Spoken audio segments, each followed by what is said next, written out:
नमस्कार. चला, आज आपण जातक कथांच्या दुनियेत जाऊया. हा बौद्ध लोककथांचा एक प्राचीन संग्रह आहे आणि आजची आपली गोष्ट तिथूनच आलेली आहे. तर आजची जी गोष्ट आहे ना, ती ह्याच प्रश्नावर आधारित आहे. दिलेलं वचन पाळण्याचं सामर्थ्य किती अविश्वसनीय असू शकतं हे आपल्याला ह्या कथेतून कळेल.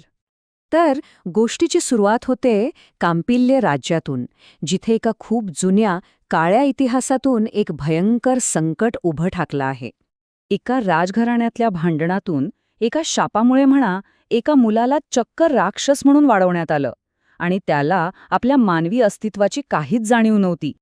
आणि मग काय, त्याच्याकडे एक जादुई वनस्पती होती ज्यामुळे तो आपलं रूप लपवू शकायचा. पण ती हरवल्यामुळे तो नरभक्षक सगळ्यांसमोर येतो आणि प्रत्येकासाठी एक भयंकर संकट बनून जातो. आणि आता या राज्याचा जो राजा आहे, जयदिसा, त्याची आणि या राक्षसाची भेट होणार आहे. तर घडतं असं की राजा शिकारीसाठी गेलेला असतो. एका हरणाचा पाठलाग करता करता तो आपल्या टोळीपासून भरकटतो आणि घनदाट जंगलात पोहोचतो, अगदी त्या नरभक्षकाच्या हद्दीत. आणि हा नरभक्षक तब्बल 7 दिवसांपासून उपाशी होता. तो राजाला पकडतो आणि ठरवतो की हाच आता आपलं जेवण आहे. पण राजा आपल्या जीवापेक्षाही आपल्या सन्मानाला जास्त महत्त्व देतो. तो त्या नरभक्षकाला विनंती करतो की एका कवीला दिलेलं वचन पूर्ण करण्यासाठी त्याला फक्त 1 दिवसाची मुदत द्यावी. आता ही विनंती ऐकून नरभक्षकालाही थोडं आश्चर्य वाटतं. तो राजाला एका अटीवर जायला परवानगी देतो की दुसऱ्या दिवशी तो परत येईल आणि त्याचं भक्ष्य बनेल. आता पुढे काय घडतं हे पाहणं खूप महत्त्वाचं आहे, कारण राजाच्या या वचनामुळे धैर्याची एक अशी कृती घडणार आहे जी अविश्वसनीय आहे. तर राजा आपलं वचन पूर्ण करतो आणि मरण्यासाठी परत जायची तयारी करतो. पण त्याचा मुलगा राजकुमार आलीनासत्तू याची काहीतरी वेगळीच योजना असते. राजकुमार ठाम असतो. तो वडिलांच्या जागी जाण्याचा हट्ट धरतो. तो म्हणतो की राजाला आणि संपूर्ण राज्याला वाचवण्यासाठी त्याचं बलिदान देणं योग्यच आहे. आणि मग सिंहासारखा निर्भय असलेला तो राजकुमार आपल्या वडिलांनी दिलेलं जीवघेणं वचन पूर्ण करण्यासाठी त्या राक्षसाचा सामना करायला निघतो. तिथे पोचल्यावर राजकुमार अजिबात घाबरत नाही. तो स्वतःला त्या नरभक्षकासमोर उभं करतो आणि त्याच्या या निर्भयतेने नरभक्षक अक्षरशः चकित होतो.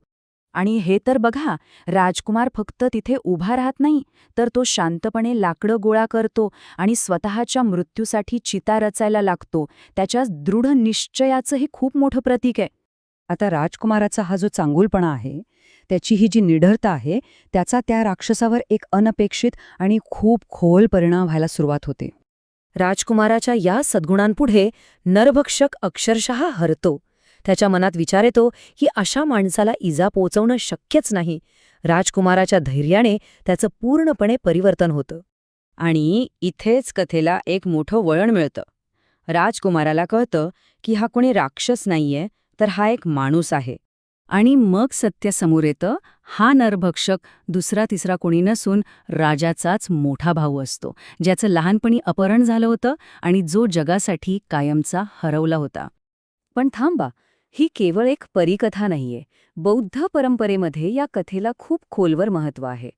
जातक कथा म्हणजे काय, तर बुद्धांच्या पूर्वीच्या जन्माच्या कथा.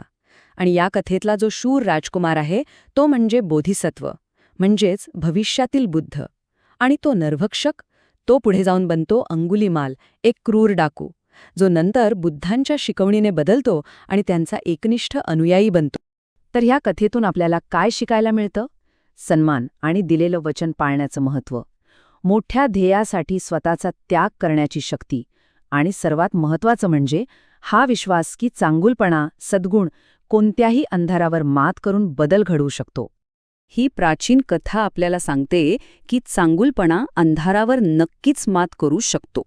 आणि आजच्या या जगात जिथे अनेकदा संघर्ष दिसतो, तिथे या विचाराचं महत्त्व किती जास्त आहे नाही का, यावर विचार करायला लावणारी ही गोष्ट आहे.